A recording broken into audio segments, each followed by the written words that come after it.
मुझे यहाँ से कुछ लेकर नहीं जाना है। बेहतर इंसान बनने की कोशिश हमेशा करता हूँ कि बेहतर क्या करूँ कि दुनिया मुझे बेहतर बने, बोले और बताए भी।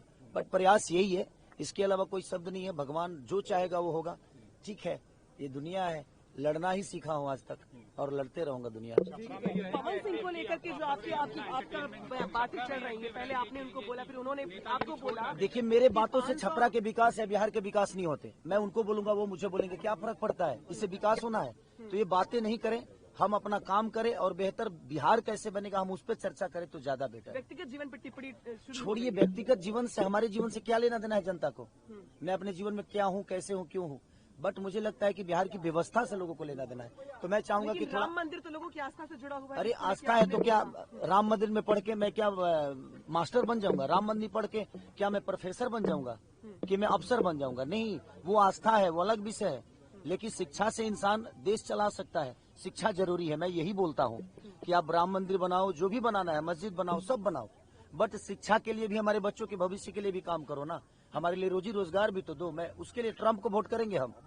नहीं ना, हम तो आपको ही किए हैं। तो ये चलती रहेगी। बयान पे कायम है? बिल्कुल कायम हूँ मैं। तो मैं ये नहीं कह रहा हूँ कि मत बनाओ, मैं कह रहा हूँ राम मंदिर बनाओ, लेकिन बेहतर यूनिवर्सिटी भी दो हमारे बच्चों के भविष्य के लिए। बस कैसे देखते हैं आप इसे? तो आज कौन सुरक्षित है? आज भी तो हत्याएं हो रही हैं। अरे देखिए, सबसे बड़ी चीज कि किसी भी एनडीए के नेता से आप पूछिए ना कि आप जंगल राज छोड़ के ना अपना काम बताएं, वो कि उन्होंने बिहार को किया क्या है और बिहार को दिया क्या है। इस पे ज्यादा चर्चा होगी तो मुझे लगता है, और आदित्य योगीनाथ जी हम सबके गार्जियन हैं, वो यूपी में बेहतर किए हैं कि नहीं किए हैं यूपी के लोग जानते होंगे, लेकिन उनको एक बार बिहार की हकीकत जानना जरूरी है। वो भी किसी नेता के मुंह से ही जंगल राज सुन लिए हैं, क्योंकि वो तो कभी यहाँ रहे नहीं और ना ही अभी रहते हैं वो। तो मुझे लगता है कि उनको छपरा में आकर ने एक बार घूमना चाहिए, यहाँ की गलियों को देखना चाहिए, यहाँ के व्यापारियों की दर्द देखनी चाहिए, तब शायद उनको पता चलेगा कि लोग क्यों सरकार बदलना चाहते हैं। कैसे देखते हैं आप इसे? तो आज कौन सुरक्षित है? आज भी तो हत्याएं हो रही हैं। अरे देखिए, सबसे बड़ी चीज कि किसी भी एनडीए के नेता से आप पूछिए ना कि आप जंगल राज छोड़ के ना अपना काम बताएं, वो कि उन्होंने बिहार को किया क्या है और बिहार को दिया क्या है। इस पे ज्यादा चर्चा होगी तो मुझे लगता है, और आदित्य योगीनाथ जी हम सबके गार्जियन हैं, वो यूपी में बेहतर किए हैं कि नहीं किए हैं यूपी के लोग जानते होंगे, लेकिन उनको एक बार बिहार की हकीकत जानना जरूरी है।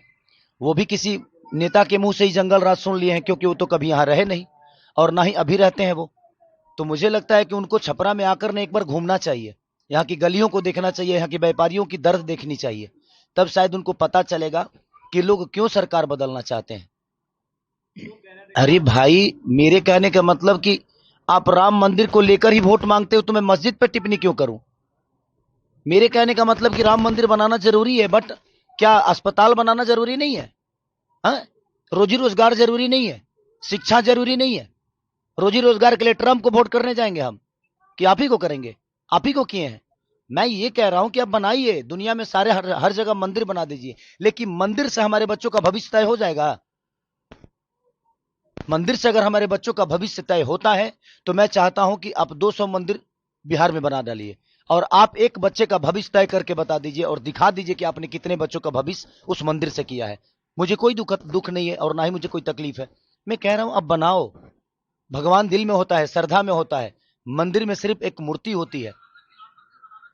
तो इसलिए मैं कह रहा हूं कि आप सब कुछ बनाओ, सिर्फ मंदिर क्यों बनाओगे? सनातन कहने से इंसान नहीं होता है। हमारे दिनेश भैया कह रहे हैं कि मैं यदुमुल्ला हो गया, मैं यादव कुल का आदमी हूं ही नहीं।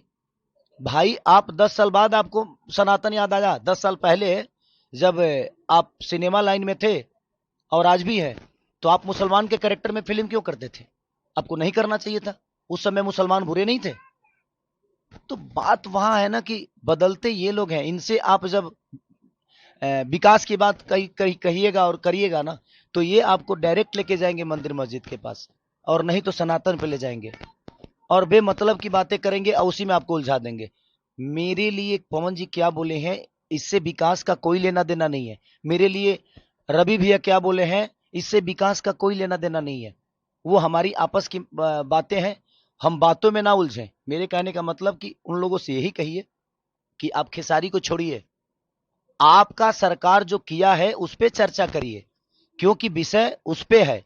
खेसारी से ना कुछ बिगड़ने वाला है और ना ही कुछ बनने वाला है। हमारा आपका बात विचार है, हम आपको चुभ रहे हैं तो हम बाद में फरिया लेंगे, लेकिन हमारे बात विचार में आप मुद्दे से क्यों भटक रहे हैं?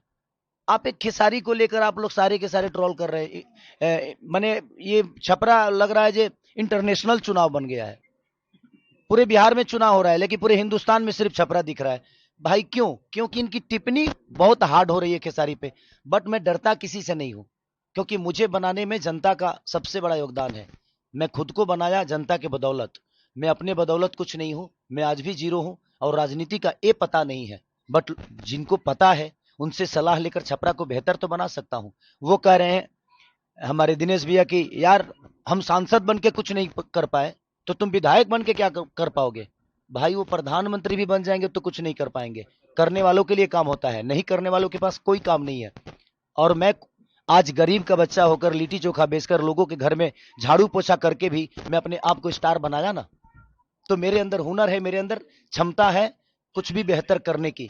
तो मैं अपने हुनर से दुनिया बदलूंगा और जो भी व्यवस्था होगी उस व्यवस्था को बदलूंगा, मैं अपने हुनर से, अपनी ताकत से। तो देखते हैं क्या होता है। अभी तो चुनावी में है, ये बातें होती रहेगी, बट इस बातों में जनता का कितना भला है? मैं उन पे कुछ बोलूंगा, वो मुझ पे कुछ बोलेंगे, इससे जनता को क्या लेना देना है? जनता को बेहतर सरकार चाहिए, बेहतर रोजगार चाहिए, बेहतर शिक्षा चाहिए, बेहतर अस्पताल चाहिए। जनता को इससे लेना देना है। तो आप लोग सवाल खेसारी पे उनसे मत पूछिए, उनसे सवाल पूछिए कि जिस सरकार के लिए आप वोट मांगने आए हो उस सरकार ने 20 साल में क्या किया है, ये हमें सिर्फ बता दीजिए। आप हमेशा जंगल राज की बात करते हो। 20 साल बीत गया, जो बच्चा 20 साल पहले पैदा हुआ था आज सोचिए उसके मन में भी आपने जंगल राज डाल दिया। और इन नेताओं ने इतना जंगल राज बोल दिया कि बाहर के व्यापारी बिहार में आने से आज भी डरते हैं। छोड़िए ना, आप अब तो बुला देते। अभी तो जंगल राज नहीं है आपके हिसाब से, तो ये कौन सा मंगल राज है? तो ये जीते जी आपको नरक देंगे और मरने के बाद गोरखपुर में स्वर्ग की सीढ़ी लगा देंगे, हर हर महादेव करके जल जाओ। यही इनका फंडा है और उसी पे इनका चुनाव है। मत करिए, मैं कहता हूं कि मुद्दे की बात करिए। आप लोगों की भला कहां है? मेरा, रवि भैया का या मनोज भैया का, दिनेश भैया का या सम्राट चौधरी जी का या पवन जी का, बातों के विवाद से ना जनता का कोई लेना देना नहीं है। इसमें जनता का विकास नहीं छुपा है। ये बातें होगी, हम एक दूसरे पे कटाक्ष करेंगे लड़ने के लिए, जीतने के लिए, मरने के लिए, लेकिन इसमें जनता का इतना फायदा नहीं है। तो मैं हमेशा से कहता हूं कि आप लोग भी सवाल करो तो मुद्दे की बात करो। पवन जी ने खेसारी को क्या बोला, दिनेश जी ने खेसारी को क्या बोला, खेसारी ने उनको क्या बोला, इससे जनता का कोई लेना देना नहीं है। तो आप लोग भी थोड़ा सा संभलो, इस बात पे संभलो कि आपको सवाल क्या करना है। हमारा और उनका विवाद से जनता का भला नहीं होने वाला है। तो मेरे कहने का मतलब कि जनता की जो व्यवस्था है उस पर बात करिए, आप जनता की भलाई के लिए बात करिए। आप हमारे उनके मुद्दे को ना ऊपर मत करिए और उसको बढ़ावा बिल्कुल मत दीजिए। जो बेहतर काम करता है उसको चुनिए। आज बिहार के सबसे ज्यादा राजनीति खराब क्यों हुई है? क्योंकि यहां लोग, यहां हर जात का एक नेता बना हुआ है, हर जात का एक नेता।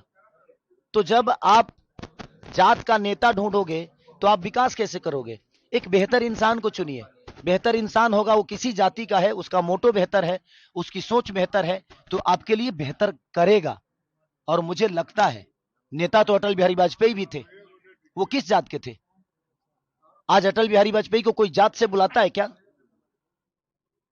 भीमराव अंबेडकर को कोई जात से बुलाता है क्या? उनके काम को देखा जाता है। अब्दुल कलाम जी किस जाति से हर आदमी आदर्श मानता है ना। तो यार काम बेहतर करो ना। करने वाले के लिए ना बहुत काम है, नहीं करने वालों के लिए, करने वाले तो मौत में भी रोजी ढूंढ लेते हैं भाई, 5 लाख लेके मर्डर कर देते हैं। तो करने वालों के पास के लिए काम होता है, नहीं करने वालों के लिए ना कुछ काम नहीं है। तो ये कोई विषय नहीं है। उनसे जब भी सवाल करिए खेसारी पे मत करिए, और मेरे से भी सवाल करिए तो किसी स्टार और किसी नेता के लिए मत करिए। काम की बात करिए कि जनता का भलाई किस में है। हम शायद उस मुद्दा पे बात करेंगे तो उसमें जनता का भी भलाई होगा। Thank you so much. अच्छा, बधाई दिया है, मेरी तरफ से भी शुभकामनाएं उनको, वो बड़े भाई हैं। और मैं टिप्पणी किसी पर्सनल विचारधारा में नहीं करता हूं। अगर मैंने उनके बारे में कुछ मैं बोलता भी हूं तो उसमें मेरा कोई फायदा नहीं है। अगर वो